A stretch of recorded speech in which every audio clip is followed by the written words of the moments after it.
Hello everyone, welcome to a new video. It's gonna be the Midgame Chain Lightning, and this build is absolutely crazy. This is some tier 70 Nightmare Dungeon gameplay in the background and I'm absolutely crushing it. This is exactly what you want. The monster level is 30 plus my level, so all of the XP is the maximum amount I can get, and I'm just going through there in about 3 minutes. I can clear the whole Nightmare Dungeon, and this is a pretty long dungeon as well. So it's a great build, but there's one important thing about it. Let me explain. One of the most important things about this build is actually the Axial Conduit. I will be explaining a little bit onto why this is so important for this build. It really changes the whole playstyle and itemization, so I will take a minute just to explain why this is so different now. You will get this from either Grigoire, the boss, which you'll get from dropping Living Steel in the Hell Tides, or you can get this if you actually are a Sorcerer. You can get from the Seasonal Journey Slayer, this one tier 5, you will get this cash, and this will drop a ancestral unique for your class, which will always be this Axial Conduit, because this is the build of the season. So once you got this, okay, now you can actually build this build. What's important about this is that it will no longer be able to just spam Chain Lightning. You want to actually make it explode. That's what the big damage is. This explode damage for 17,000 doesn't sound like much, but it will actually do up to millions and millions of damage. So you want to make it chain 11 times towards you. After draining 66 mana, it will explode. So that's really what you want to have. So you don't want to spam this too much. So because you don't want to spam, attack speed becomes less important. So this is also why I have one big staff instead of a staff and offhand, or like a wand and an offhand.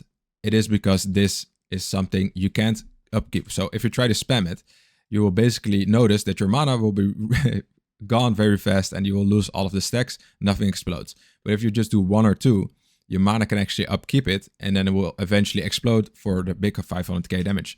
So that's basically what you want to do. You want to keep this at around, I can do it around 3 or 4 or 5, usually without too many things. Usually you want to keep it around 3 or 4, then you will maximize the amount of explosions. Once you get more mana per second and mana regeneration, then you can do a lot more of this. So this is really important to focus, that the build really changes, and this is also why I currently don't have my ultimate skill in there, just because you're not going to spam a lot of lightning skills, so the ultimate skill doesn't generate a lot of lightning skills. It is nice for the cooldown, but it is not necessary. You can switch it out for Flame Shield, but I'll talk about that later. So first, I want to talk about the items. Axial Conduit is one of the must in this build. You kind of need it. Talrasha, I would say, is also a kind of, and it's not really a must. Talrasha you can switch out for this one. So I'll talk about that specifically later. So first of all, you on your helmet, a very important stat you want now is the mana per second. Cooldown reduction is also very nice, but you really want that.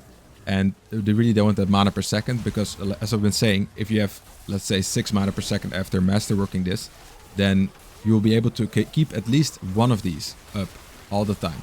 So that's very good. And then later on, you'll also have like mana increases. So it's very important to have mana per second on both your helmet and your chest piece. I didn't get a good roll. This build has not been optimized yet. So the end game build will be all optimized, but this one is already doing very great, but it's not even optimized yet. On your chest piece, so you want that mana per second, that's very important. And then maximum life armor, just to get your survivability up. You can also get 15% chance, 50% armor as well. I didn't get the roll, that's why I don't have max armor right now, but I will get that later with better gems as well. And another important thing on your helmet, you can even get the utility aspect.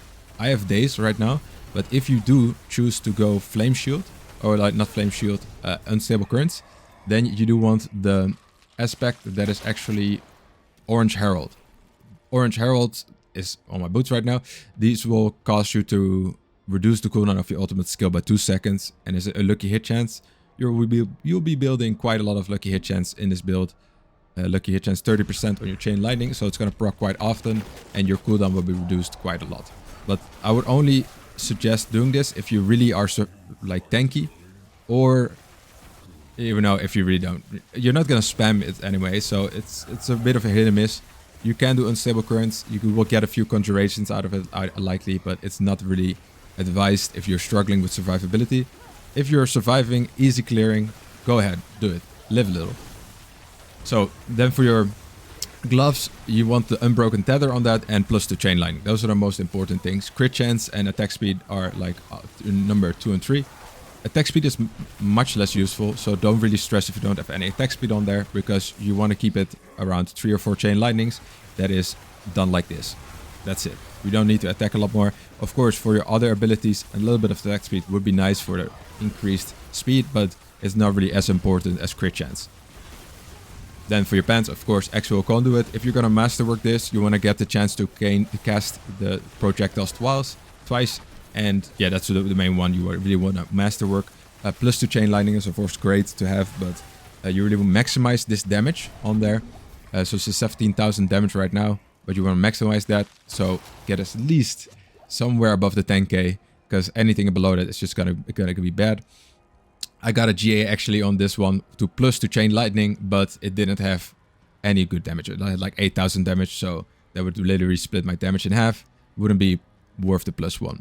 Then for boots, I would advise these boots actually. With the ultimate, you can also just pick something else or pick a defensive skill. There are great defensive skills in there to get a little bit more survivability, like disobedience, of course, if you want to struggle with armor. But there are some other ones that are actually pretty good. Just like this armor, ice armor, I think might as well. It might not be might.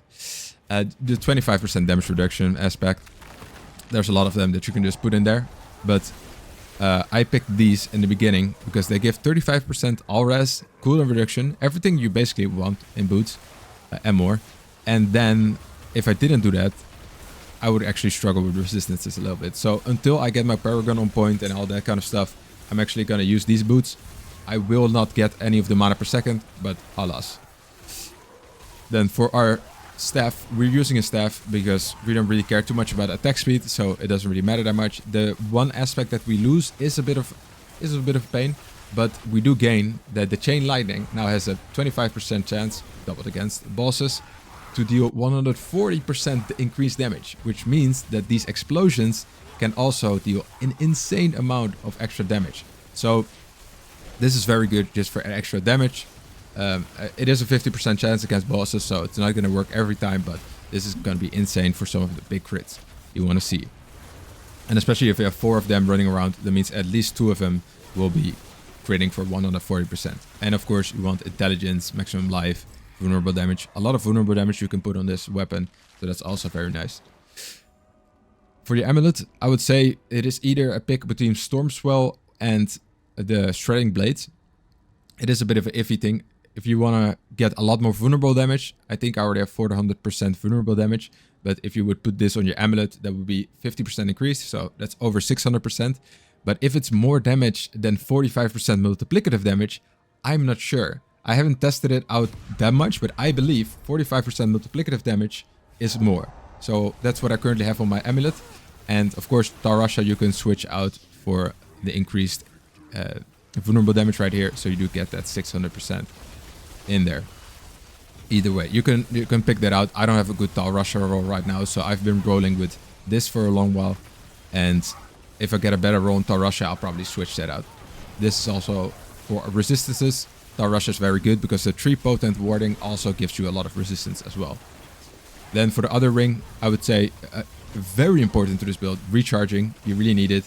I have a shitty roll, but if you get this to 3 mana, your mana problems will be solved even more, and you might even be able to get a lot more chain lightnings up per second. But yeah, most important things, you want to get that mana per second on your boots, your helmet, and your chest piece. And then you want to really try to get as much mana regeneration on other things. So especially on your amulet, Conjuration Mastery is very good on this. Critical strike chance, very important to have. More important than attack speed, a lot more important. And intelligence is just an overall good stat, especially now that it's been buffed with the skill damage you get from intelligence. It is even better to stack intelligence. So of course you can also put intelligence in your gem slots as well. But if you're surviving or struggling with survivability, don't do that. Just get your maximum life until you get a little bit more survivability. Of course, more vulnerable damage in your weapon. So I think that's it for items. I will go over skills as well. Just the skill changes, to be honest. Not too many things have changed from the usual 1 to 50 build. We are taking Firebolt now, so that's a bit of a change because we want the enchantment. The other change is that mana per second is of course king, so you do want to get something. Conjuration Mastery is very important. Fiery Surge is also quite important if you're doing the Infernal Hordes, this is very good. It's just basically a 45%. It is not a multiplicative, but a additive bonus. So it is not multiplicative, but still, if you have a lot of base mana per second, this is going to help a lot. Of course, we take Static Discharge and Invigorated Conduit maxed out, both of them, just for the extra mana that you can get from all of the crackling energy that you pick up. Basically, you'll be running around a lot and avoiding enemies, and then picking up all of the crackling energy. So this just makes sure that it's even more crackling energy in there. Flame Shield you can swap out with Unstable Currents, so it really depends on your playstyle, survivability wise. As I was saying, with the Tal Rasha, you will get +3 to warding, which means you will get 9% all res, basically permanently. And also some max res in lightning, and also the other 2 skills. In lightning, ice, and fire, because you'll be burning damage and also ice damage. We do have the ice blades in there, just for the cooldown reduction and getting your ice armor up almost permanently, which is going to increase your mana regeneration multiplicatively by 30%. So that's very important. Of course, the burning damage increased critical strike. I don't have that much critical strike chance, but it is quite important just to have that devouring blaze in there, just for that extra damage on burning. You're already burning them anyway, so might as well get that in there. I did put 1 point into this one. I think this one actually, Coursing Currents, really helps you with critical strike chance, especially because it's so low in my current build. I would like it to be a little bit higher, just for a little bit more procs, because also if it critically strikes, it has more chance to do crackling energy and a lot more synergy with critical strikes. So critical striking is quite important. Lucky hit chance you also want, because you do have some things that changed. One of the things that really changed is the tempering. Oh, a side note on the tempering, you don't need the Unstable Currents cooldown reduction anymore. I have chance to restore primary resource because mana is king. You do have it on this one, but that's an old ring anyway. And for this one, you don't really matter. So you don't need to get stuck on like bricking your items on tempering just because you want to get that unstable cooldown reduction. You can just get the chance to restore primary resource, and your resource will get a lot more once you're hitting all of these enemies with Chain Lightning. Enchantments, of course, it was quite obvious. It is a Firebolt and Ice Blades. You could maybe switch out the Ice Blades for something else, but really this is just extra Conjuration Mastery, which also means that you will get more mana regen. So it is multiplicative mana regen, 8% for each active Conjuration, and if you just get 3 of these out, that's already 24%. So you really want that mana per second to be insanely high, and once you got that, everything else would just follow with amount of Chain Lightnings you can juggle around. So getting these Conjurations up is very good, which is something you could say for the Unstable Currents, but you can't really spam it that hard. So the Unstable Currents, see, I'm already out of mana. The Unstable Currents is really not that useful. Paragon board. It's a pretty standard Paragon board. Mine is still a bit in the working. In the build guide, I go to the left, but this one, I mirror it and just go to the right. It's the same thing. It's just the other way. One of the other things that I do want to say is that I replaced Exploit with the... I replaced Exploit with the Static Surge. Oh, not the Exploit with Static Surge. With Tactician, which is over here. Usually you want to change this one out because this one will give bonus to rare nodes. This is quite nice because you get increased damage against damage reduction. But what you really want is the resistance and the non-physical damage to be increased. But right now I can put all these points in Exploit, get a lot more vulnerable damage. And later on, when I have this one leveled up all the way up, I will swap them out and then get all of the dexterity runes here. So that's one of the things that I swapped out. Of course, Exploit is quite nice. Just to get extra vulnerable damage, you really need that, because anything is really good in there. If you're gonna dump points, so put extra points above the 25 you need to get to the additional bonus, I would say Destruction is only good if you have above 50% crit, because then it's 20% extra damage. This is not this is Destruction. So that one is only good if you have above a 50% crit. Exploit is good because you get 30% more vulnerable damage. So that's the one's the best.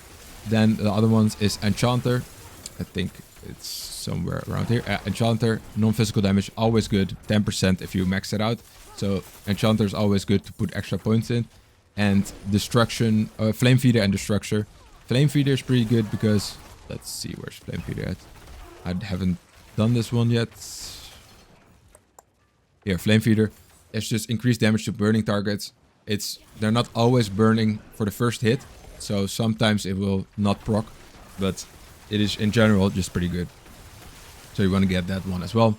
And then destruction is the worst if you don't have 50% crit, because then it's basically critical strike damage is the lowest out of all of them. So you get 10% for your Flame Feeder, and Enchanter. Exploit will give a little bit more than 10%, and destruction will give less and less depending on your crit chance. I think that's it for Paragon board. I'll put the full Paragon board in the build guide. First of all, Static Surge and the Enchanter. Then we're gonna go for Reinforced on the Enchantment Master board. Then we get the Axial Conduit board with Destruction. And we go for the Burning Instant board with the Tactician. And then at the end you want Flame Feeder as well. So that's about it for Paragon. Anything else that I need to do? Yeah, I think that's really it for all of the build stuff. Thank you guys for watching. I hit 700 subscribers yesterday during the last night's stream, so it was very nice, and I really appreciate all of the support. There were a lot of people in the chat. It was very nice. I think we reached 25 people, concurrent viewers at the same time. It was amazing. Lots of people talking in chat. I had some discussions about Chain Lightning as well, so I really appreciate it. So don't forget to like, comment, and subscribe. Help out the channel. I really appreciate it. I'll see you guys in the next video.